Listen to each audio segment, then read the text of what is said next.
Big TV భక్తి సమాచారం WhatsApp ఛానల్లో జాయిన్ అవ్వండి. అన్ని విశేషాలు ఎప్పటికప్పుడు తెలుసుకోండి.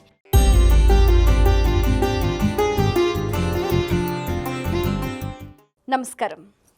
అష్టాదశ శక్తిపీఠాలు ప్రత్యేక కార్యక్రమానికి సాదర స్వాగతం. అష్టాదశ శక్తిపీఠాల్లో 14వ పీఠంలో కొలువైన దేవత ప్రయాగే మాధవేశ్వరి.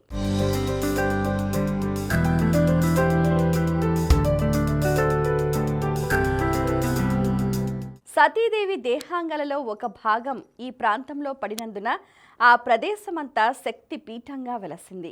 పూర్వం సరస్వతి నది ఇక్కడుండేది. ఆమె గంగా యమునల మధ్యలో ప్రవహిస్తూ ఉండేది. గంగా యములను ఇడా పింగళాలుగాను, సరస్వతీ నదిని సుషుమ్నా నాడిగాను మహర్షులు భావించేవారు. సరస్వతీ నది వెంబడి ఉత్తమోత్తములైన మహర్షులు ఎందరో నివసించేవారు. సరస్వతీ నది ఉన్నంతకాలం గంగకు ఇప్పుడున్న ప్రశస్తి ఉండేది కాదు.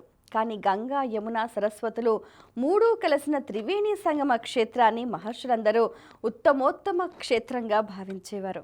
అందువల్ల ఆ ప్రదేశానికి అందరూ సంగమ క్షేత్రం అని పిలిచేవారు. ఆ క్షేత్ర మహత్యానికి ఆకర్షితులైన బ్రహ్మదేవుడు అక్కడ వరుసగా అనేక యజ్ఞాలు చేశారు.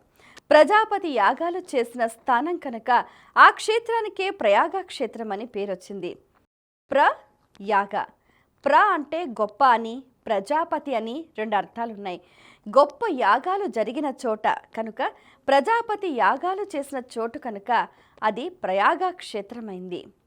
శ్రీ మాధవేశ్వరీ దేవి భారతీయులందరికీ ప్రియమైన ప్రయాగ క్షేత్రంలో గంగానదికి ఆవలి ఒడ్డున వేంచేసి ఉన్న బిందుమాధవుని ఆలయానికి దగ్గరలో మాధవేశ్వరి అమ్మవారు శక్తి పీఠంగా అలరారుతున్నారు.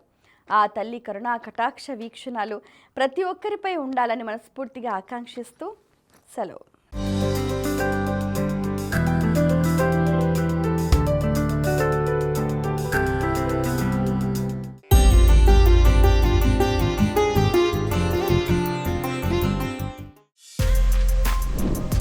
For more videos like this, subscribe Big TV channel.